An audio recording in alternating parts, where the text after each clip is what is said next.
Hi everybody. இன்னைக்கு நம்ம சேனல்ல என்ன பார்க்க போறோம்னு பார்த்தீங்கன்னா, பிரெக்னன்ட் லேடிக்கான ஃபுட்ஸ் டிப்ஸ் தான் நான் குடுக்க போறேன்.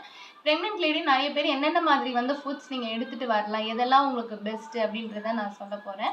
பிரெக்னன்ட்டா இருக்கிறவங்க மோஸ்ட்லி பார்த்தீங்கன்னா, நான் சொல்லக்கூடிய ஃபுட்ஸ் எல்லாமே அவாய்ட் பண்ணிக்கோங்க. அந்த மாதிரி ஃபுட்ஸ் சாப்பிடாதீங்க. அதாவது பேக்கேஜ்டு ஃபுட்ஸு, சாக்லேட்டு இந்த மாதிரி கேக் ஐட்டம்ஸு, பேக்டு ஐட்டம்ஸு நெறைய இந்த ஷாப்ஸ்ல விக்கிறது சிப்ஸ் ஐட்டம்ஸு அதெல்லாம் சாப்பிடாதீங்க. அதெல்லாம் அன்ஹெல்தி.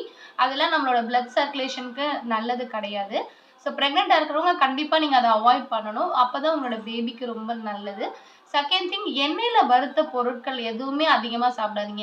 எண்ணெயில வறுத்தது அதிகமா சாப்பிட்டீங்க அப்படின்னாலும், உங்களுக்கு அது கொலஸ்ட்ரால் ப்ராப்ளம் உருவாகும். ஸோ பிளட் சர்க்குலேஷன் நல்லா இருக்காது. ஸோ அதனால இந்த டிப்ஸ கண்டிப்பா ஃபாலோ பண்ணிக்க. மத்தபடி வீட்ல இருக்கிற நல்ல ஹெல்த்தியான ஃபுட்ஸ் ஒயிட் பாயில்ட் எக் நீங்க சாப்பிடுங்க. அண்ட் ஃபிஷ் நெறைய குழம்புல போட்ட ஃபிஷ் நீங்க நெறைய சாப்பிடலாம். நெறைய நான்வெஜ் கொஞ்சம் சேர்த்துட்டு வந்துங்க. மட்டன் சூப்பு அது இதுன்னு நீங்க சாப்பிட்டு வாங்க. அதெல்லாம் உங்களுக்கு ரொம்ப ஹெல்ப்ஃபுல்லா இருக்கும். நெறைய பயிறு வகைகள், பருப்பு வகைகள்னு டெய்லி ஒரு ஒரு பருப்பு வகைகள் சாப்பிட்டுட்டு வாங்க.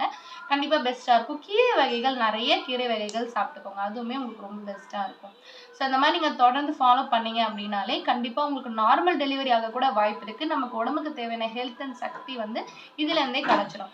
ஸோ என்னோட சேனல் நீங்க சப்ஸ்கிரைப் பண்ணுங்க. இது மாதிரி பிரெக்னன்ட் லேடிக்கான நெறைய டிப்ஸ் நான் உங்களுக்கு குடுக்குறேன். அண்ட் அது மட்டும் இல்லாம நார்மல் டிப்ஸ் என்னோட சேனல்ல ரெகுலரா வரும். சப்ஸ்கிரைப் பண்ணுங்க, ஷேர் பண்ணுங்க. Thank you so much.